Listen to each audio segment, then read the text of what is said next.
এখন রথযাত্রা উৎসব চলছে। এই রথযাত্রা উৎসব উপলক্ষে আজ আমি আপনাদেরকে শ্রী শ্রী জগন্নাথ দেবের এক লীলা মহিমা আলোচনা করব। দেখুন, জগন্নাথ দেবের অনেক লীলা মহিমা রয়েছে।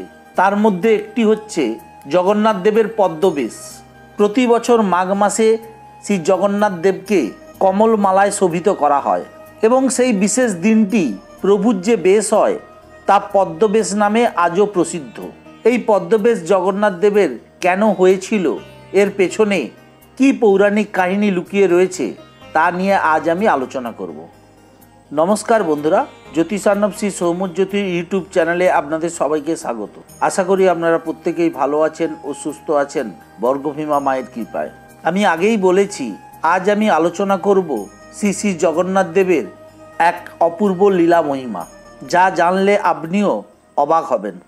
এক সময় মনোহর দাস নামে জগন্নাথ দেবের একজন মহান ভক্ত ছিলেন।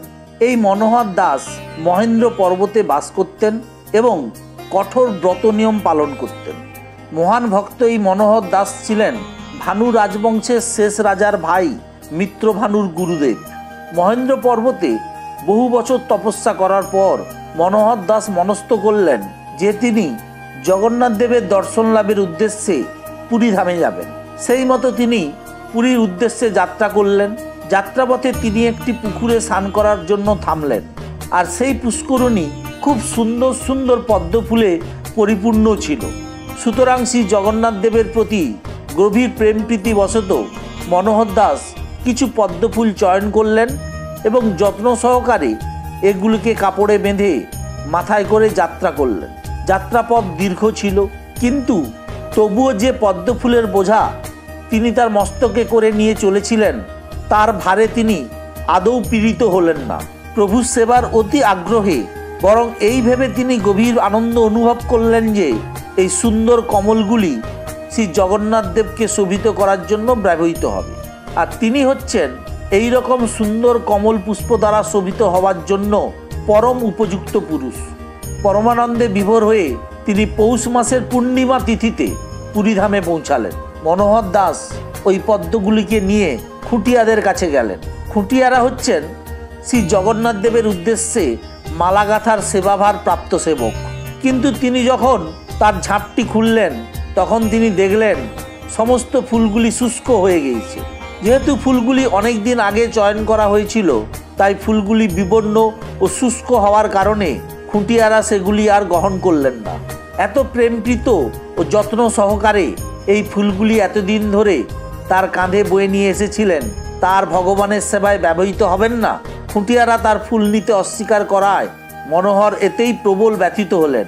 তখন তিনি সমস্ত ফুলগুলিকে এক টুকরো কাপড়ে বাঁধলেন এবং মন্দির ত্যাগ করলেন। এত দূর থেকে বয়ে আনা ফুলগুলোকে প্রভুর চরণে অর্পণ করা যাবে না ভেবে গভীর দুঃখে ক্রন্দন করতে লাগলেন। তার মর্মবেদনার কোনো পরিসীমা ছিল না। দুঃখ ব্যথায় তার হৃদয় বিদীর্ণ হচ্ছিল।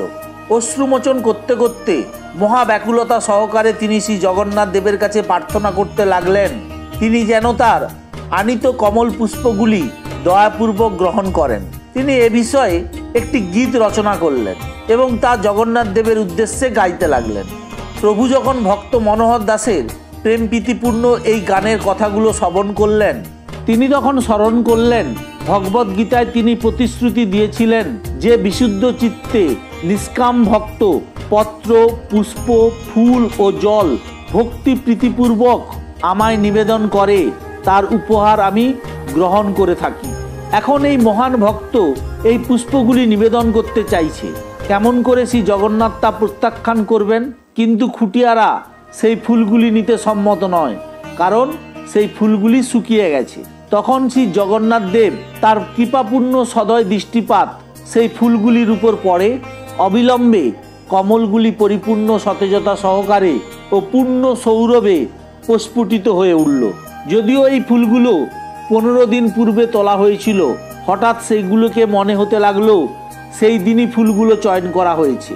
যখন মন্দিরের কর্তৃপক্ষের লোকজন এবং সাধারণ মানুষ এই অলৌকিক ঘটনাটি প্রত্যক্ষ করল, তখন তারা সকলেই বিস্মিত হলো।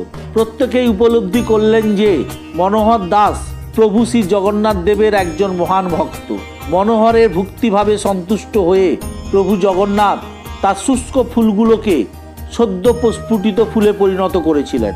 তখন মন্দির কর্তৃপক্ষ খুঁটিয়াদেরকে আদেশ করলেন যে তারা যেন সেই কমল পুষ্পগুলি গ্রহণ করেন এবং তা দিয়ে যেন সুন্দর মালিকা তৈরি করে প্রভু জগন্নাথ দেবকে অর্পণ করেন।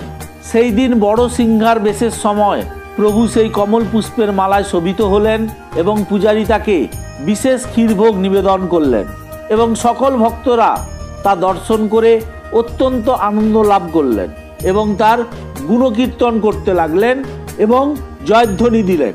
এই ঘটনার স্মৃতিতে প্রতি বছর মাঘ মাসে জগন্নাথ দেবকে কমল মালায় শোভিত করা হয় এবং সেই বিশেষ দিনটি প্রভুর যে বেশ হয় তা পদ্মবেশ নামে আজও প্রসিদ্ধ। তাহলে দেখলেন তো, নিষ্ঠা ভরে বিশুদ্ধ চিত্তে নিষ্কাম ভক্তি নিয়ে আপনারা যদি জগন্নাথ দেবের উদ্দেশ্যে পুষ্প, ফুল, জল ভক্তি সহকারে অর্পণ করেন তাহলে অবশ্যই আপনারা প্রভু জগন্নাথ দেবের আশীর্বাদ লাভ করতে পারবেন। জয় জগন্নাথ, বলরাম সুভদ্রায় নমঃ। জয় জগন্নাথ, জয় জগন্নাথ, জয় জগন্নাথ।